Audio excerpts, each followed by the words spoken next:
Okay, everybody, welcome. We are live. This is the Wednesday live stream that we do as a co-stream. I got my buddy Brian White from Future Aza. Stay after the 1 hour from now, and Brian will continue on with Q&A, and he'll continue this live stream. We've got Nick Gibbs from Investing Against the Grain, and our special guest today is Mark Newton. I've interviewed him a couple times before. He's with Fundstrat Global Advisors. They're a financial research firm that was co-founded by Tom Lee. Maybe many people know who Tom is.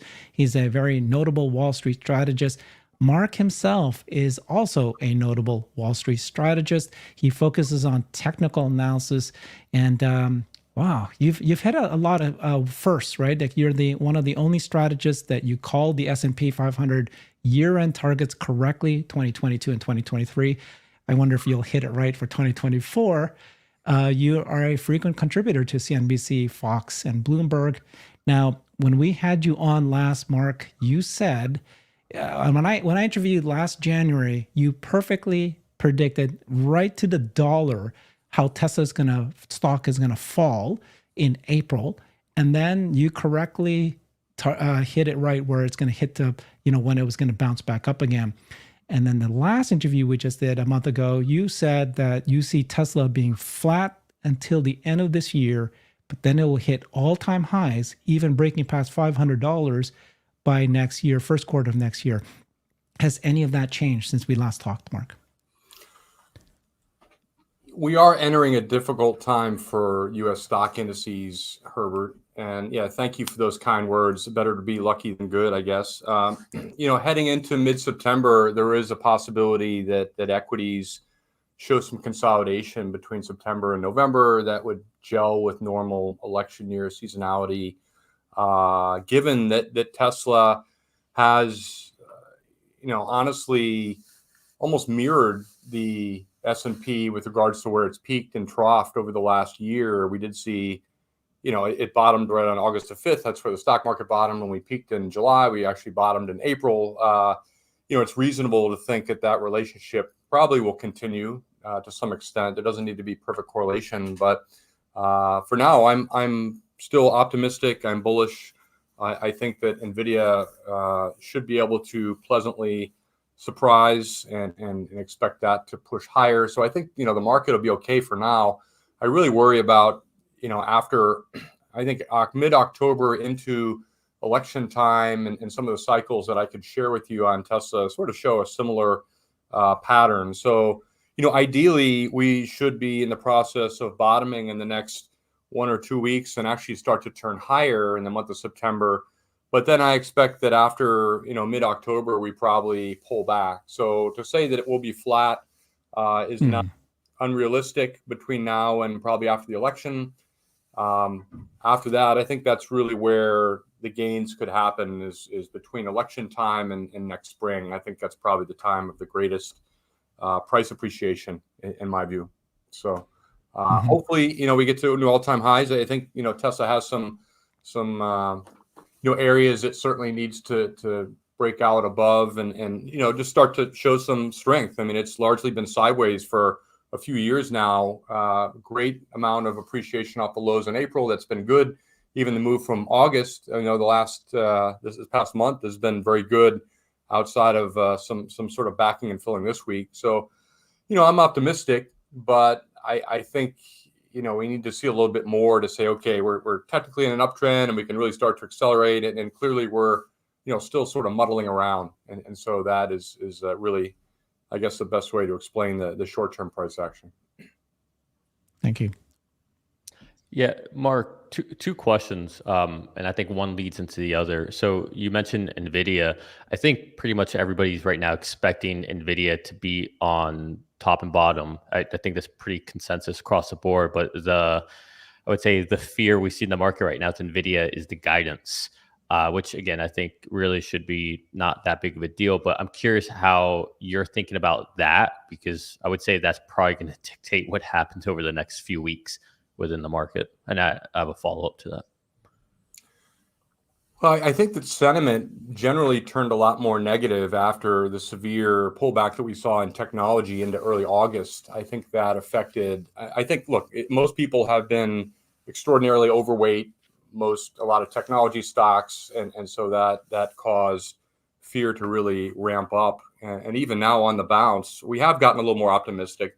But when you look at NVIDIA, like specifically the option pricing and what that's indicating, it shows that people are far less speculative on NVIDIA at this point than they have been in recent quarters. And I think that is really interesting that, yes, while people do expect it to beat, most of the suppliers, I think, have been pretty positive across, top and bottom line. I think that, there is some fear that eventually all this could start to reverse. I think it's probably premature, really up until next March. I think it's probably still going to be a great performer. I think it'll outperform the semiconductor crew. But I look at a number of metrics with regards to sentiment, and it's still a little guarded. It's tough to say that people are wildly optimistic. And some of that is, traditional election year seasonality, a lot of polarity, geopolitical, uptick and tension, and people just don't feel all that good right now. There's still a lot of divisiveness, and that's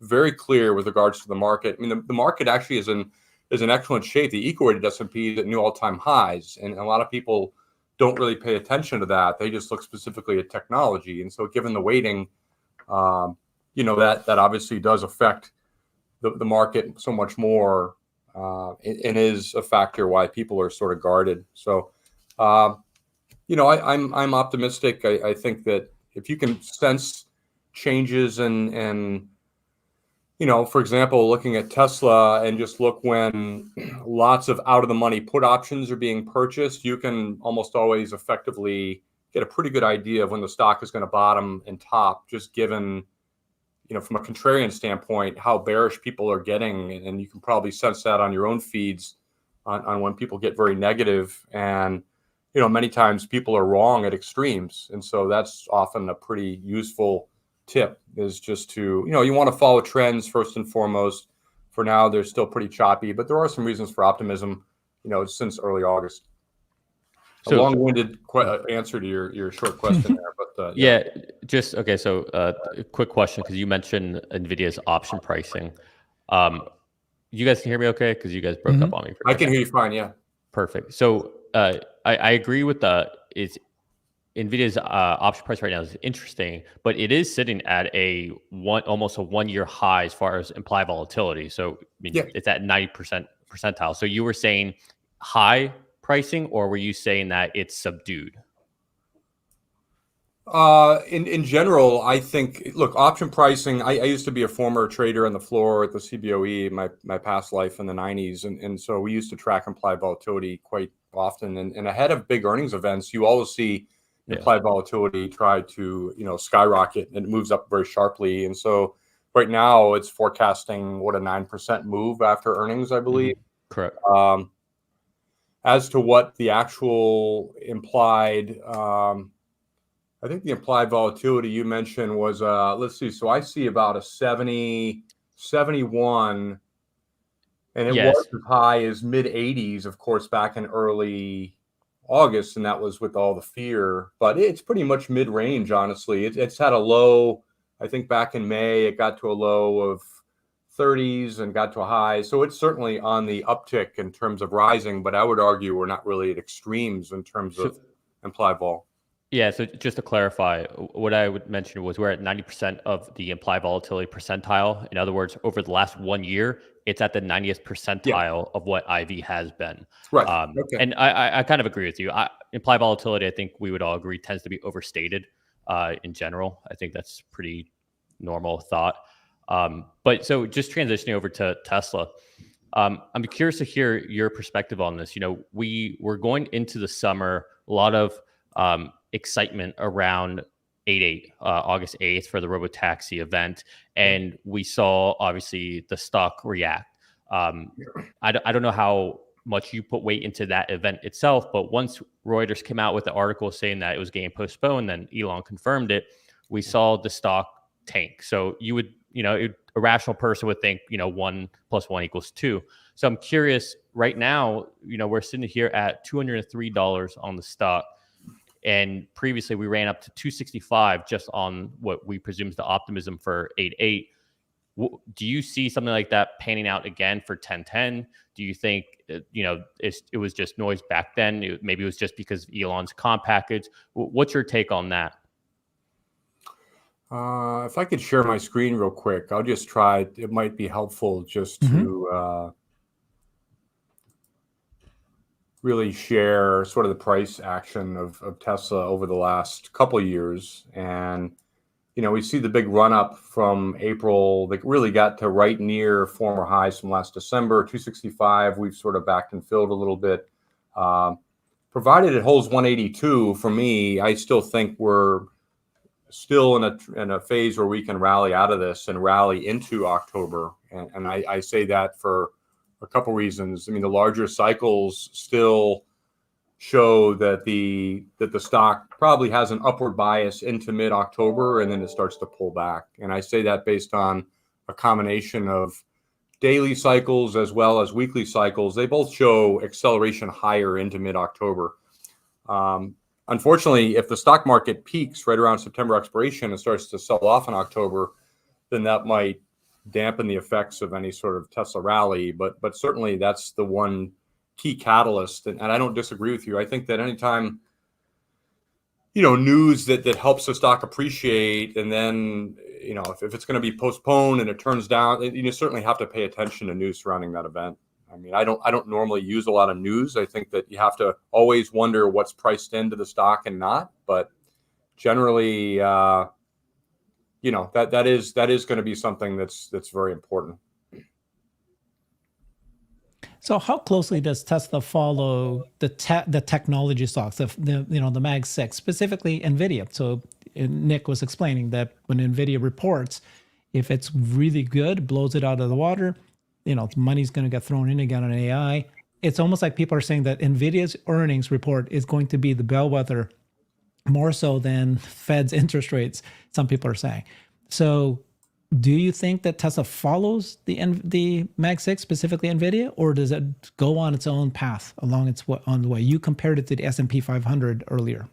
Yeah, I think it does move a little bit differently, even though we have peaked and troughed at several similar areas in terms of time. But you can see that the trend in Tesla has been really down since the stock market peaked, which is right near the fall of 2021. I mean, if you look at the NASDAQ, you look at Europe, you look at Dow Jones Transports, the majority of the stock market peaked in November, not in January 2022. That's when the S&P peaked. But it's largely been in a period of downward consolidation. I would argue that the broader pattern, though, over the last decade has been much more constructive, and that the stock, given this shallow base, technically, that's actually a very good sign for the stock in the intermediate term. So, I do sense that if NVIDIA beats substantially and raises, I don't go into fundamentals. I quit the CFA at level 2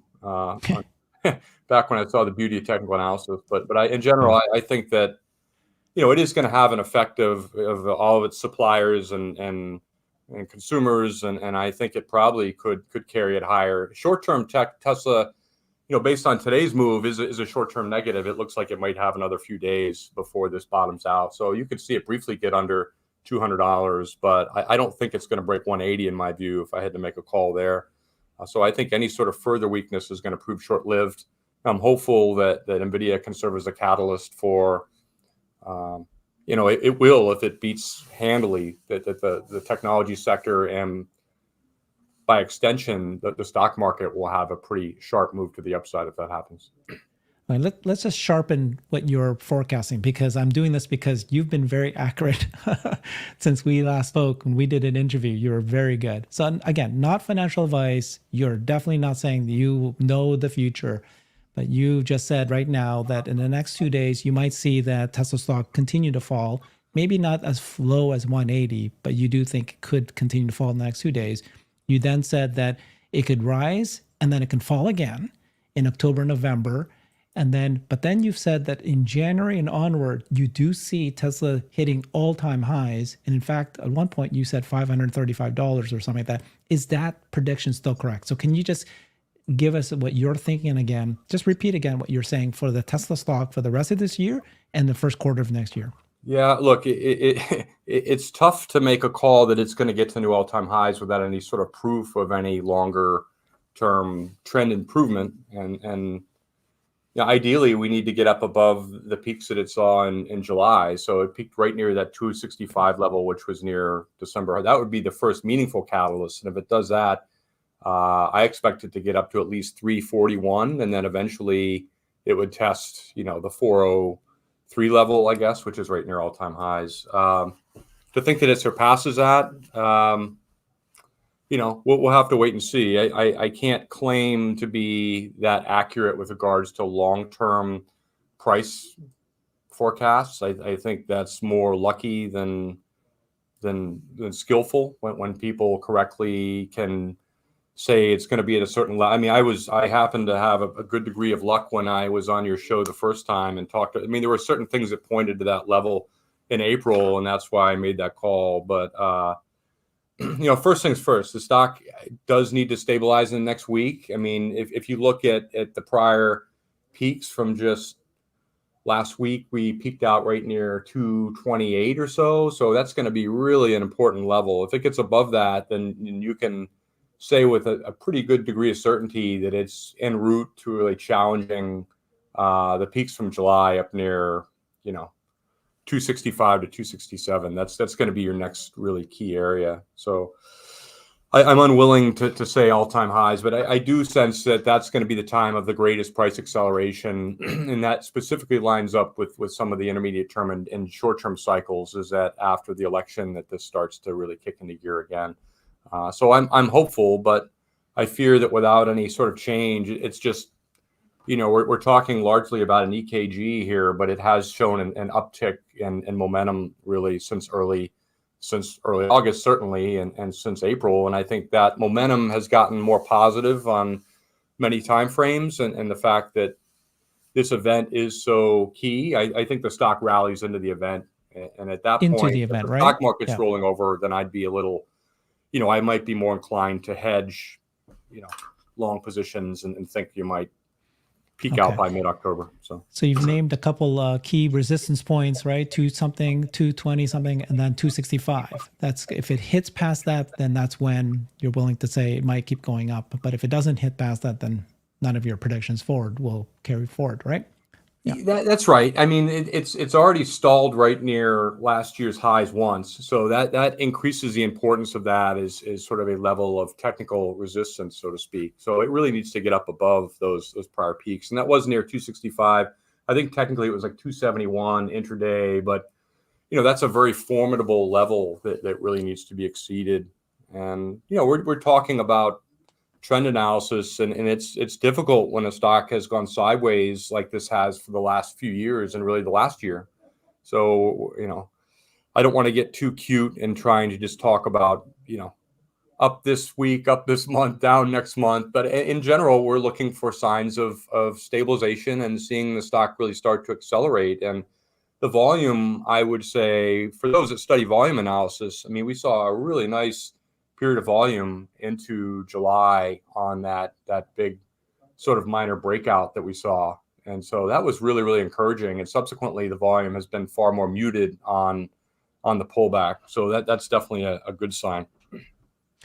So I have a question for you, Mark, and this is real 101 stuff, but some days you will see the entire market swing up or the entire market swing down on no news at all.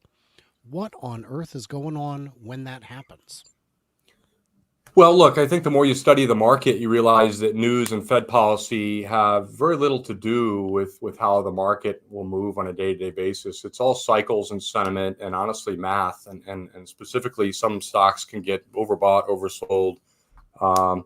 Also, it's important to realize that the majority of our stock market is comprised just of a few stocks. So that's nothing new. This has been happening for 100 years. I mean, back in the 1930s, we saw General Electric, General Motors, Exxon, DuPont, so the so-called generals, to speak, so to speak, they made up a huge percentage of the indices. And, The same thing is in place now. It's just that we have different companies. We have Apple and NVIDIA, Microsoft, and Alphabet, and this and that. So, when you strip those out, you can see that the market actually is in far healthier shape than what many are saying.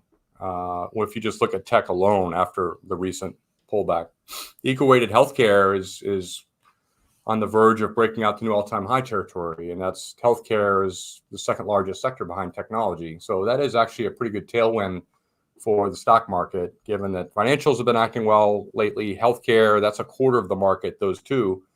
And when you add tech, that's over 50%. So tech potentially might need to be a little bit more selective. You have seen a lot of a few stocks that haven't acted nearly as well, and some of those have been within the semi space and the Intels of the world, and of course SMCI and some of the others that have really dragged down parts of technology. But I would just say that it's important to realize that sometimes the benchmark indices themselves can sort of camouflage the broader market, and they don't always tell the perfect story as to is the market down or not, because it can just be a couple tech stocks when the majority of stocks were actually higher on the day or the week, and the volume might be much heavier into advancing versus declining stocks. So,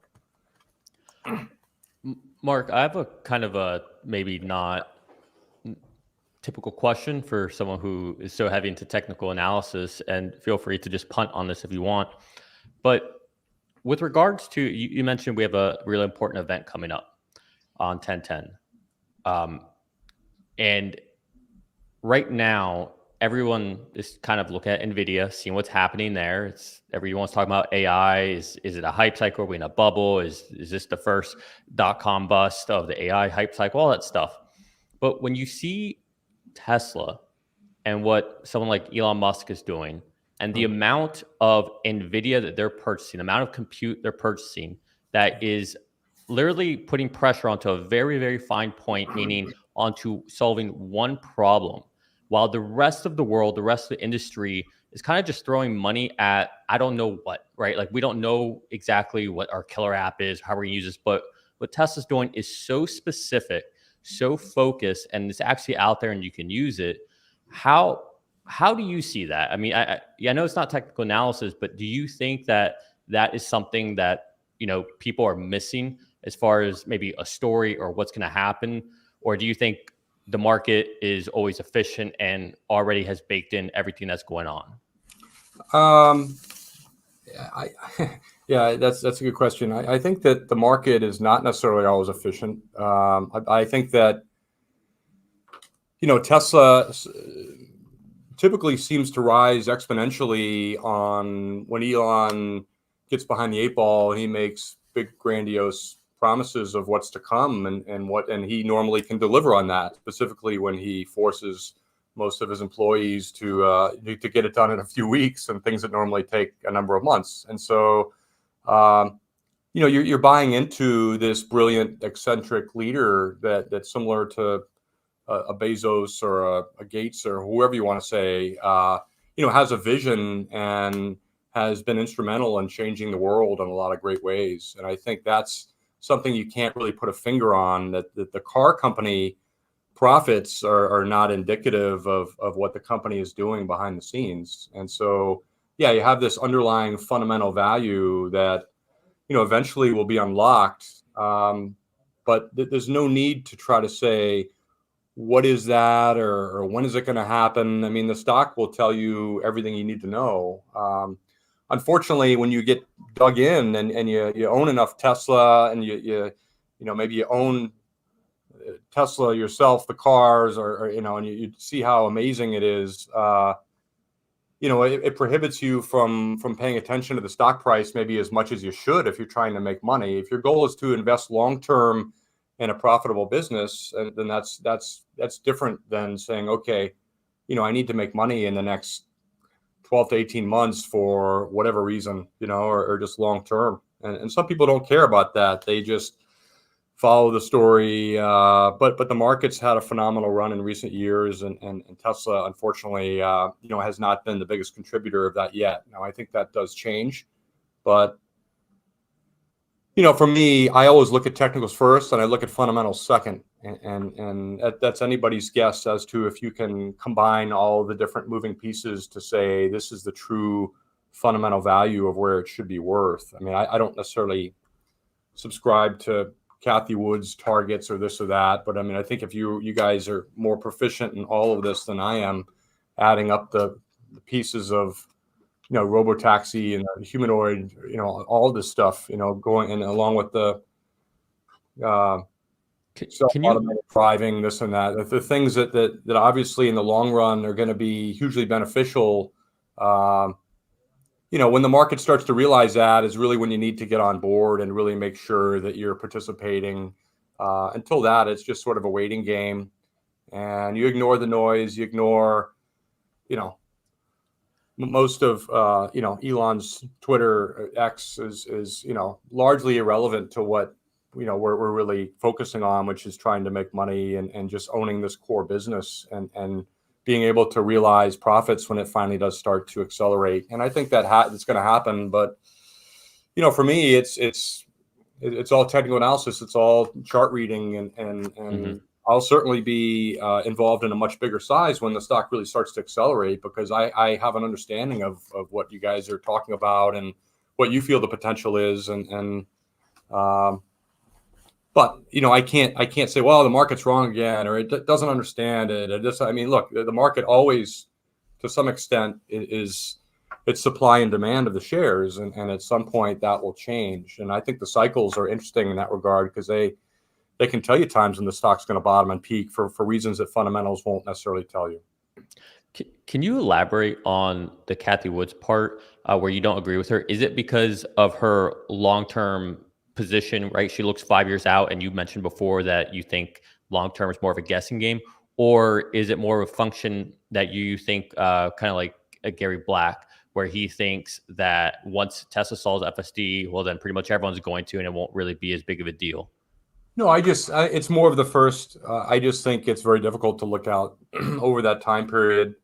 I tend to be a little bit more skeptical on the longevity of the economy and the stock market in the years to come. I've been pretty bullish this year, and I remain so, but that's not always going to be the case. And so into 2026, 2027 is my sort of my time frame where I think we could head into a recession and things might be a little more grim. So for me to say in 5 years Tesla's going to be 2,900 or something is just a little, a lot of things really need to go right. And I just generally tend to be more skeptical of making long-term forecasts that ignore a lot of the variables, which could be an uptick in geopolitical violence or anything. So Tom Lee works at Fundstrat with you, right? And I thought that yeah, he's my right-hand man. Yes, sir. Aren't you guys like bullish, like crazy for S&P 500 in the next, by the end of this decade? Where does you're thinking there might be a recession in 2027, but it should be short-lived based on what he's been saying. I'm completely wrong. Tell me what you guys are thinking. Tom Lee is certainly very optimistic and has been right for a number of years. 2022, he saw in advance the signs of inflation starting to recede in ways that many people didn't. And so he certainly wasn't, selling the lows on any sort of dip in the market. And so he's been very positive. I won't necessarily go into the years to come and what his forecast is. That's not really something that's on the public record, but I my own personal views are completely based on, momentum on sentiment, on cycles, on seasonality, and just some of the larger real estate cycle swings suggest that this whole COVID imbalance is going to be sorted out.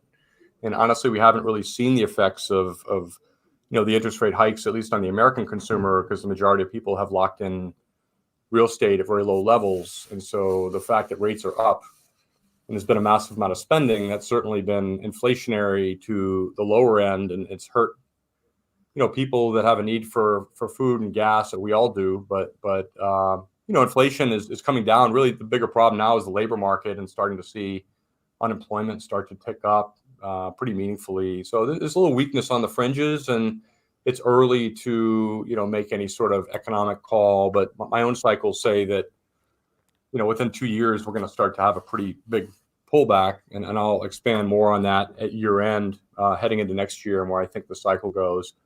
But that would really prohibit Tesla from just having this uninterrupted climb for years to come if the broader stock market is going to have another hiccup. And so I sense that the decade will be very similar to 2000 to 2010. We have an early year bear market, which we've experienced from 2021 to 2022. We pull out of it, and we have a brief reprieve that we're experiencing now. And then we have to double dip in the back half of the decade for whatever reason you want to say, but be it spending or China's own lack of a recovery, its fragile recovery, and commercial real estate having bigger implications and sort of metastasizing across the world. There's a number of reasons why we could go into a larger pullback. So I'm not, I pride myself on not being, too much of a market bull or a market bear.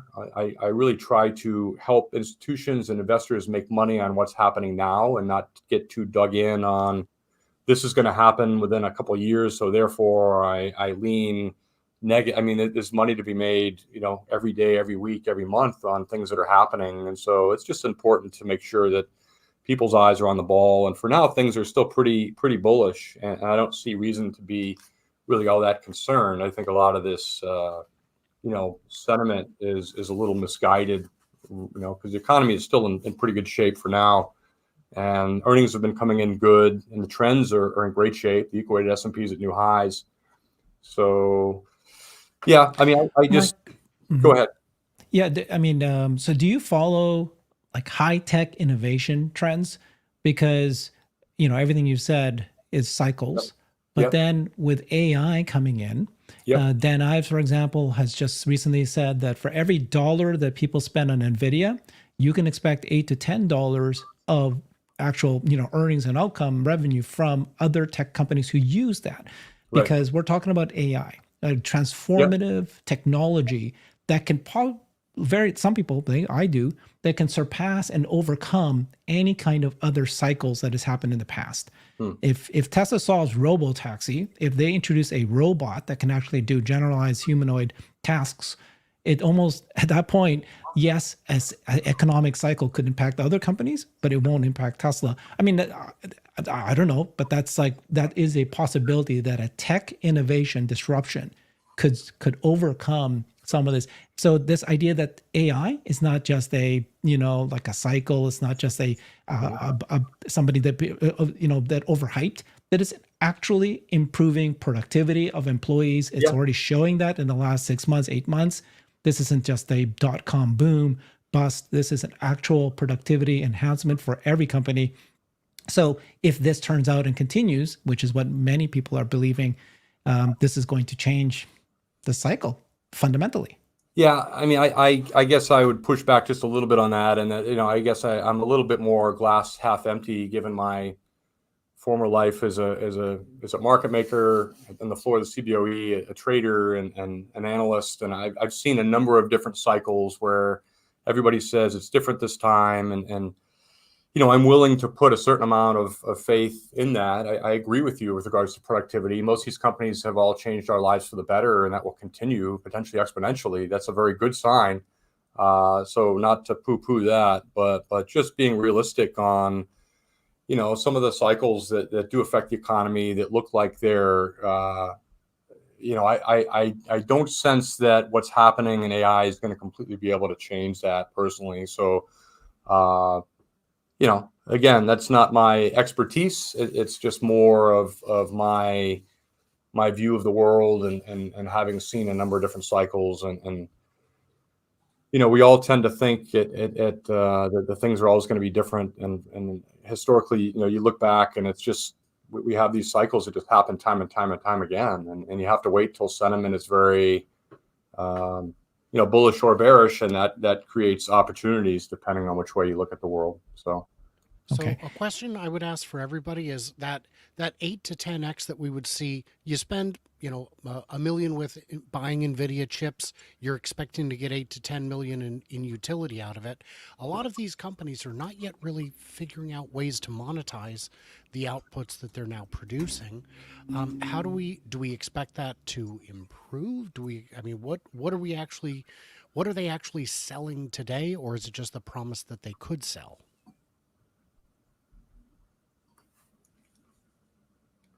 I'll let one of you guys answer that. That's probably more of your expertise than mine. Well, for me, I think Tesla's the anomaly in this one because again, it's like when you put a lot of weight or anything onto a very small surface area, right? Pressure onto a very small surface area, a lot of amazing things can happen. And I think that's what they're doing. They are putting all this compute, all this investment to one problem. Well, two if you include Optimus. I don't see any other company doing that. None. They are trying to boil the ocean, whereas Tesla is extremely focused. And even with that said, name me, and I've been saying this for a while, name me another company that has an AI project that actually replaces a human. Coders, nope, not happening yet. We see maybe at best 70% efficacy with code validity.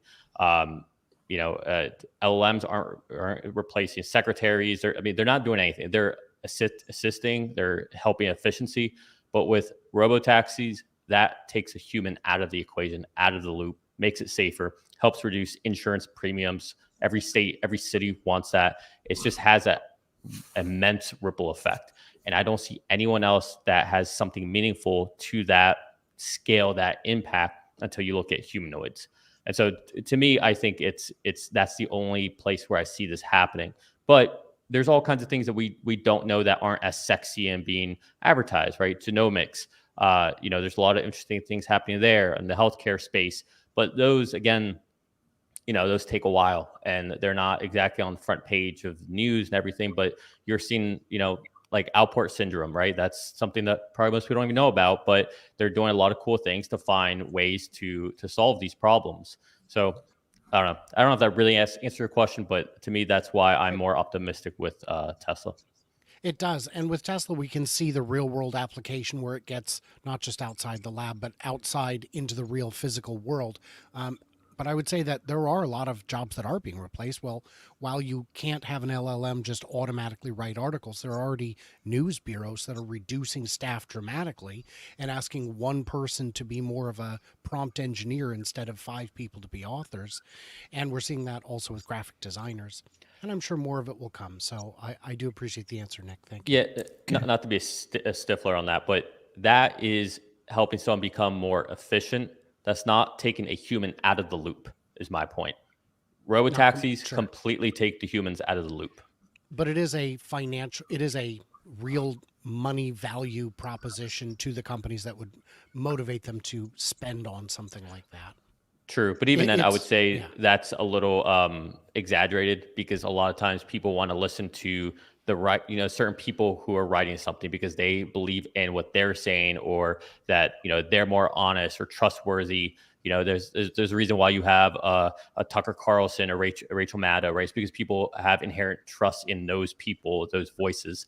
Otherwise, you wouldn't need them. It wouldn't matter. But I think it does matter, at least from a political lens. Okay, so Mark, I want to get back to Tesla stock and something right in your wheelhouse. You, in a previous conversation you and I had, you told me that you saw Tesla stock. You've been following it for 10 years, right? Longer.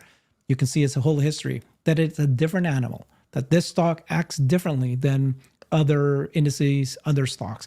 Can you explain to us how does Tesla stock behave and what is it makes it different and what do you expect it to do in the future?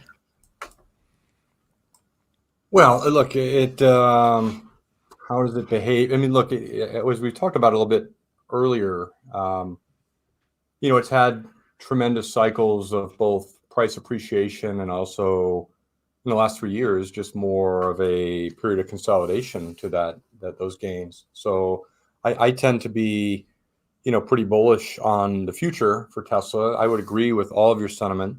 But technically, it is going to be important to see this recent uptick in, better momentum. I really think we need to see that continue. So I'm I am very optimistic, and I like it, but I at the same time, it is part of my list of sort of key core holdings that I have within FundStrat that's called upticks, but we need to see it start to push up. I mean, I'd love to join you after it gets up above, our recent summer highs, because I think that's going to be a very exciting time for reasons fundamentals might explain. But yeah. So Tesla is an innovation company, right? You'd agree that it's a tech company.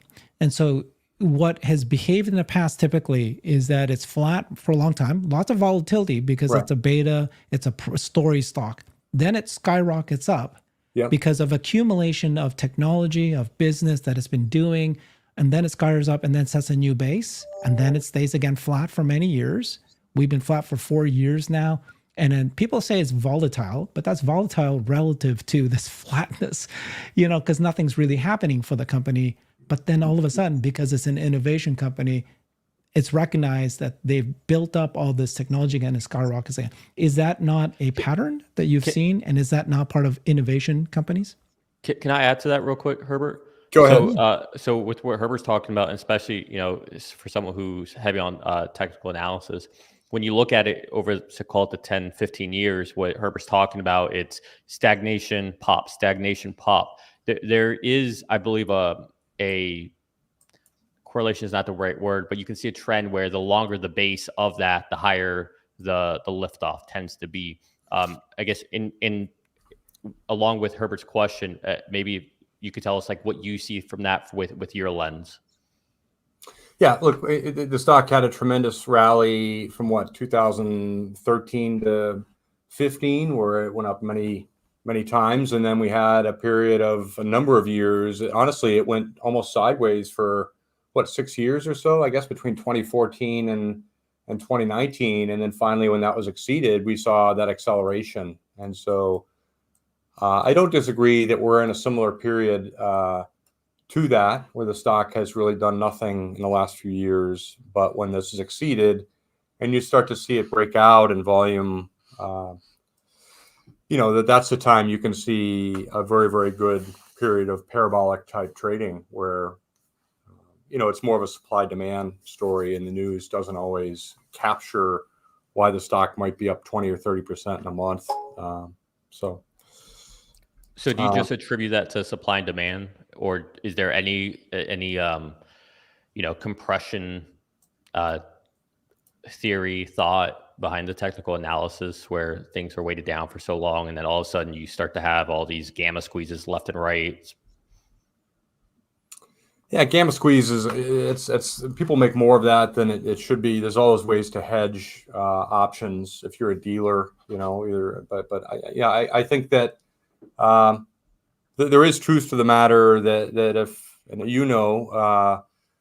if you see levels that are hit 1, 2, 3, 4, 5 times, and then you break those levels, you see real energy there. It's like winding up a screw and then letting it go. I mean, that just sort of happens in ways that fundamentals and or news flow doesn't really do justice to. And so, we're in certainly one of those periods now where the stock has gone sideways. I would argue that what happened in July was pretty instrumental. We did actually break, trends going back since November of 2021, and now we've pulled back. So for me, certainly an attractive risk reward, but I can't always, explain those lengthy periods of sideways consolidation. The majority of tech stocks have had those. And we looked at Microsoft and Intel and most of these companies. Sometimes they go sideways for a full decade. And then when that period is exceeded, that's the time you really need to pay attention. So for me, that's going to be really 267 or so. I guess it's technically 271. We just use the intra-week high from early July. When that is exceeded, we'll have a legitimate shot at a pretty quick move back towards all-time highs. So your background's as a market maker, you were mentioning at the CBOE. I normally, when I think of market makers, I think of kind of contrarians, and really being in Tesla or investing in Tesla and believing in robotaxi humanoids is pretty contrarian. What do you attribute to? I mean, do you agree with that at all? And what do you attribute to your interest or bullishness on Tesla when really a lot of people aren't. A lot of people think it's a hype or it's just a car company. Like, what's just Mark's point of view on that?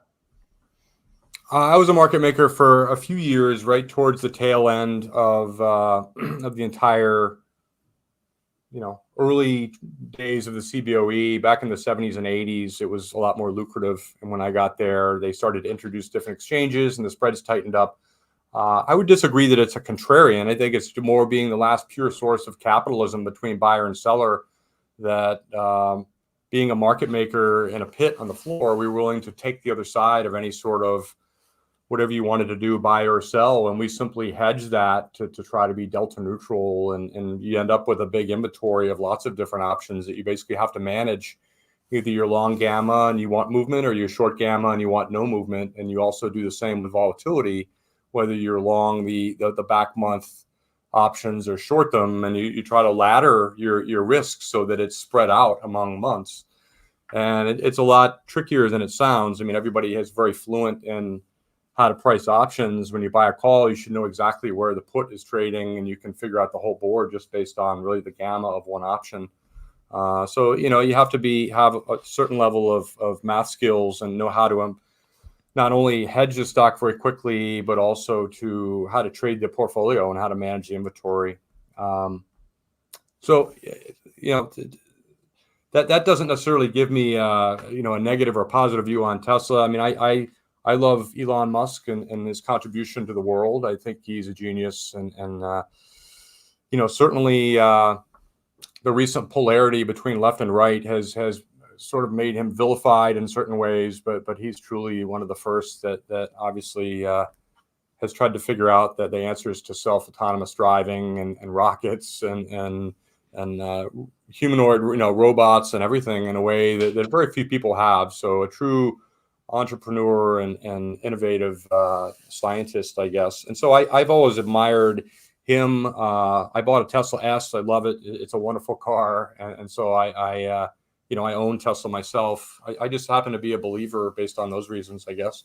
Yeah. And, I appreciate and recognize what you're saying, and do have a lot of faith in the long term, but I just sort of have to, temper that a little bit with not only with where the stock's trading now. I can't get too extraordinarily bullish and put all my money in something that goes sideways for a number of years. I mean, I want to see it start to break out and realize its potential. And when that happens, I'll get much more enthusiastic on it.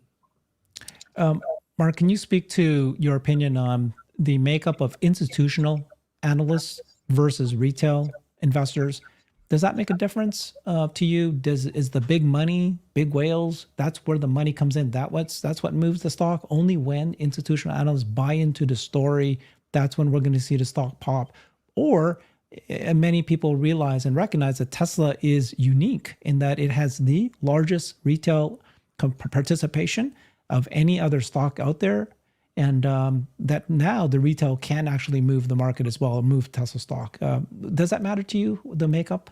It doesn't really matter. You obviously, you see that in the volume. The volume is what you pay attention to, and sometimes those can be institutions. Sometimes it can be a number of different retail. I know that when the meme stock euphoria came about, and we all thought that all of a sudden the retail had risen to the forefront, and they're the ones to watch. But honestly, it's you certainly want to get as many institutions involved in it as possible, and they're the ones that can move the majority of the stock with their size. I mean, they're controlling billions and billions of dollars. That certainly matters. Everybody succumbs to the same emotions, and so that's an important point. That if everybody is really enthusiastic on it, that's not normally the time that it always does the best. I mean, when you see a record number of bullish analysts on a stock, sometimes you have to be worried, or vice versa.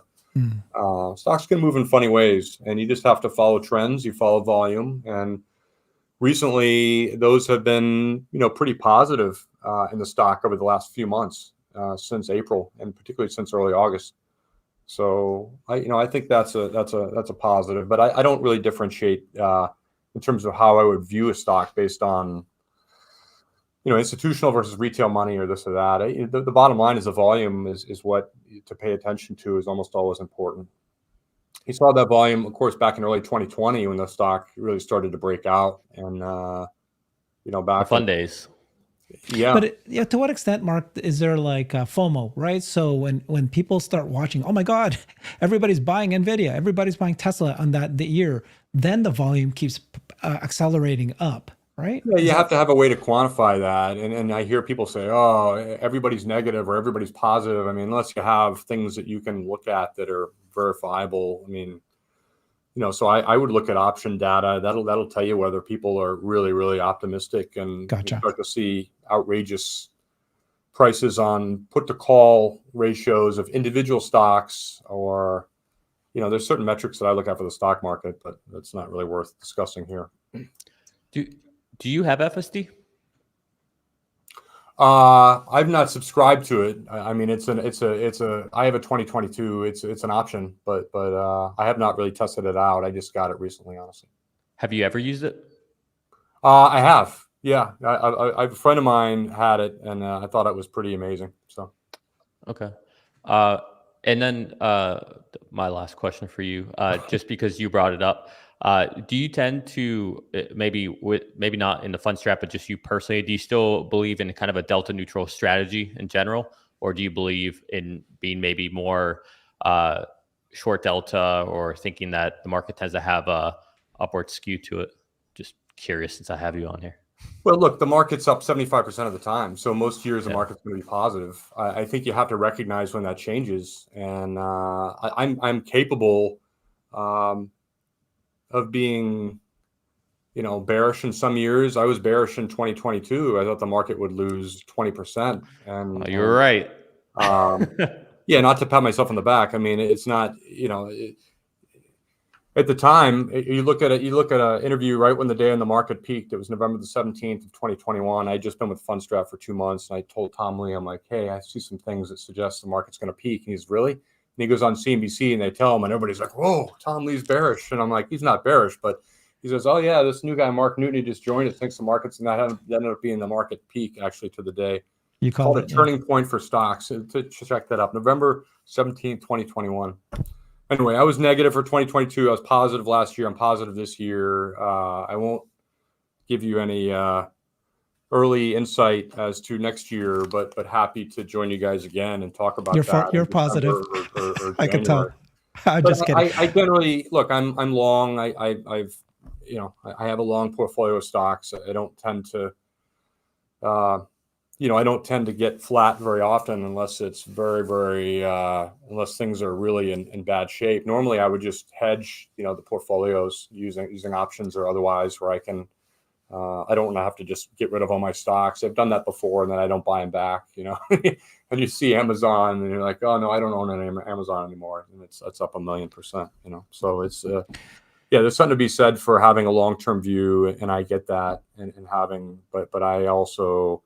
I still have a trader mentality. I tend to look at the world a little bit more tactically and a little more short term, and I do that also for clients. And so it gives me some expertise where I can help people, make money over the course of the next month. Where most people might be either incredibly bullish or bearish and looking out too far and not seeing the same things that I do. So it's just my own personal, thing. I appreciate it. Yeah. So, Mark, how volatile is Tesla stock, right? So people call it a beta stock, they call it a story stock, and people, you can see in the audience here, they're all saying Tesla's a really volatile stock. Is it really volatile, or is it just run-of-the-mill volatile stock like other volatile stocks? Oh, I think it's far above. I don't know like the beta off the top of my head, but I mean, in 2020, it was at split adjusted $23, and that went to 400 within a couple of years. 20x, yeah, 20x. And so, and similar, and from November of 2021 into almost a year later, I mean, the stock lost 70-80% of its value. So. Yeah, not dissimilar from cryptocurrencies in that respect, where in the long run, typically it's a huge winner, but it really makes you sometimes question your long-term thoughts if you have too much of your net worth tied up in one stock, and you have all these visions of what should be going right, and that you're saying, oh, the market's just wrong again, and they don't understand it. But that's the beauty of what I do. I think that you have to understand trends, and when trends can line up with what the fundamental picture is, and that's truly the time that it can be a great time to obviously experience some good appreciation in the shares. So I hope that answers your question. Oh yeah, so you're saying it's one of the most volatile stocks out there. It's at the top. I mean, given its market capitalization, I still think it's extraordinarily volatile. I mean, just gotcha. a couple of weeks ago, it traded at it was up at 250, and now it's at 204. So it's been down 20% just since the beginning of July, right? So that's highly unusual. But people rack their brains on trying to study every little word that Elon says, and I just think you have to watch the stock, you watch the volume, you watch the trends, and the longer term fundamentals will take care of themselves eventually. And it's important to pay attention when they finally start to kick into gear, meaning that the stock starts to appreciate what the fundamental story is saying. Yeah, Herbert, to Mark's point, I mean, if you just look at his point, the options volume, Tesla has twice the volume that Apple does, twice. And in fact, NVIDIA at the moment has 3 times what Tesla has. And NVIDIA is the highest volume at the moment, followed by Tesla. So like that's major, right? That volume in itself is going to create that volatility. So is that one of the biggest things you do follow, Mark, is volume? But then how do you predict it? Like, one day it could be massive volume, the next day it's like complete nothing. How do you know? Well, trends and volume certainly matter, particularly when you're exceeding trend lines, when you're breaking out. Volume expansion is important. Normally, you want to see volume follow the stock, and sometimes vice versa can be troublesome if you see a move to new highs and the volume is absent. And that's just a basic, technical analysis rule. I look at a lot of things: seasonality, sentiment, volume, but it's really trend following. Honestly, you almost always want to be involved with stocks that are at or near all-time high territory and showing very good strength, and really avoiding the ones that are at new lows and hoping for a turnaround, because sometimes those can take months, if not years, and you cost yourself a lot of alpha by spreading your assets among things that are so-called cheap, when in reality the market hasn't begun to realize a potential. I mean, there's a number of phenomenal stocks that are just moving up every day that are all-time highs. So, well, okay, one last question. I know we're out of time here. You said 265. Technically, it's 271 because that was an intraday high. Right. And we've broken that already, but then it fell all the way down. How long past 265 do you need to say that it's past that we're well past that, and it's going to break through? Yeah, that's a good question. Is that a week? Well, I think even on a week, like we didn't close there. Like we actually closed at I think 251 back in early July. So that lined up almost exactly with the close from December of 2023, which is at 252, within $1. So yeah, intra week we tried to move higher, but that failed. So any sort of weekly close above, honestly, for me, 252, because that was the weekly close over the last year, would be very important. I normally use 271. Happy to come back and join you when we start to we get there. Evidence of that, because that's going to be a fun time, I think, for all of us. But weekly close of 271. We'll get you back. Mark, thank you very much. Your expertise is something that we, many of us here are all fundamental analysts. We love to look at the fundamentals of Tesla as a business. We're long-term investors. But like you say, there are parts about technical analysis that it's useful. It is useful as part of your toolkit to figure out what's going on. Like you say, some people do worry about and want to make money or concerned about the trends each month.